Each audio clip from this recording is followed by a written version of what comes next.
So as you can see, ito na yung palabas sa amin sa bahay sa may kanto.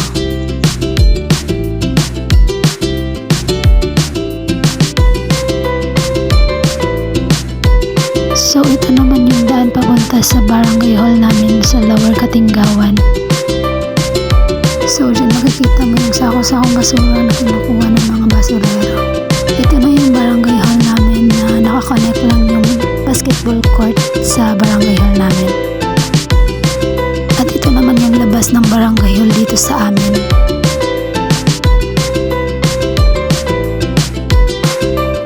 So ito na yung palabas ng crossing dito sa amin na naging highway na. Yan, ito na yung pwedeng bilihan dito sa amin. Punta ng custom. So dito na lang po nagtatapos ang video na ito.